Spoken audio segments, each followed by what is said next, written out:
भगवते शिवानंदाय।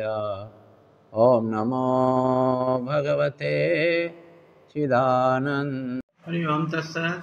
आज हम नारायण आश्रम डिमावर जिला सीहोर मध्य प्रदेश में श्रीमद् भगवद गीता के एकादश अध्याय 11वां अध्याय के 9वां श्लोक 9th श्लोक से जो संजय धृतराष्ट्र को वर्णन करते हैं भगवान की विभूतियों का, उस पर हम चर्चा करेंगे।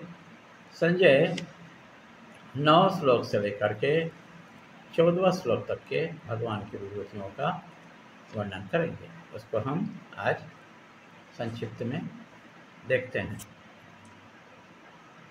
संजय उवाच एवमुक्तः ततो राजान महायोगेश्वरो हरिः दर्शयामास पार्थाय परम रूपम ऐश्वरम। अर्थात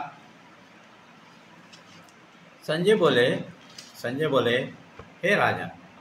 राजन क्यों बोले? क्योंकि धृतराष्ट्र शुद्ध बुद्धि वाला व्यक्ति था।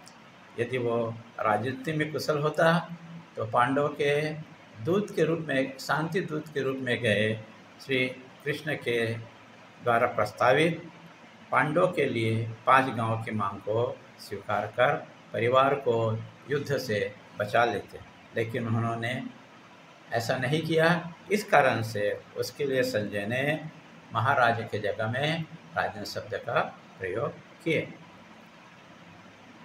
महायोगी हरि ने पिता पुत्र अर्जुन को अपना दिव्य ईश्वरीय विराट स्वरूप को दिखाया। इस प्रकार संजय ने धृतराष्ट्र को 6 श्लोकों में भगवान की महिमा बताए हैं। आगे हम 11वां अध्याय के 10वां श्लोक पर हम संक्षिप्त में विचार करते हैं। 10वां श्लोक है अनेक वक्रमनयनम अनेक अद्भुत दर्शनम अनेक दिव्याभरणम दिव्या अनेको यदा यद्यायुद्धम। अतः अत्यंत अद्भुत दर्शन, अपरिमित संख्या में आश्चर्यजनक अनेक दिव्य आभूषण से युक्त, हाथों में अनेक अद्भुत शस्त्र मारने के लिए उठाए हुए हैं।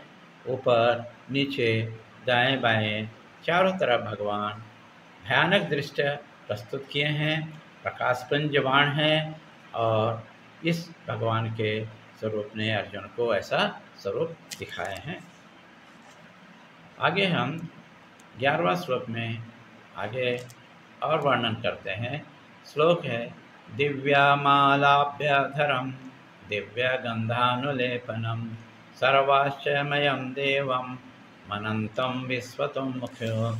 अर्थात भगवान दिव्य वस्त्र, दिव्य पुष्पमाला धारण किए हुए हैं, दिव्य गंध का अनुलोपन किए हैं। सर्व आश्चर्यमय शरीर जिसका न आदि है और न अंत है, ऐसा दिव्य विराट स्वरूप को भगवान ने अर्जुन को दिखाए हैं। आगे के श्लोक में अध्ययन करते हैं। 12वां श्लोक में दिवि सूर्य सहस्रस्य भवेत्युदितः यदि भास्वरदिशं सा स्यात् भास्यात् तस्य महात्मना। आकाश में यदि 1000 सूर्य एक साथ उदित हो जाएं तो भी उनका प्रकाश परमात्मा के दिव्य प्रकाश के सामने फीका है। ऐसा स्वरूप प्रकाश का अनुभव हो जाए तो आनंद ही आनंद है। परमात्मा के दिव्य शरीर के एक अंश में संपूर्ण जगत को अर्जुन ने देखा। 11वां श्लोक है तत्र एकस्थ जगत्कृष्णस्नं प्रभिक्तं मानके कथा अपश्य देवदेवेश शरीरं पांडवस्ततः।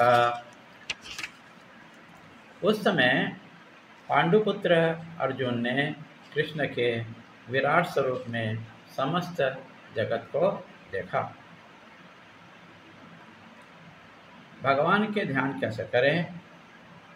कहा जाता है कि भगवान की मूर्ति को देखिए, फिर भगवान की मूर्ति के अनेक अंगों को देखिए, फिर किसी एक अंग पर ध्यान केंद्रित कीजिए, फिर मुस्कुराते हुए चेहरे पर ध्यान कीजिए, फिर वहाँ से हटा करके अपने सूक्ष्म शरीर हृदय में जाओ, आत्मचिंतन करो और फिर निर्विकल्प ब्रह्म में मन को लगा करके स्थित कर दो। हरिओम तत्सत।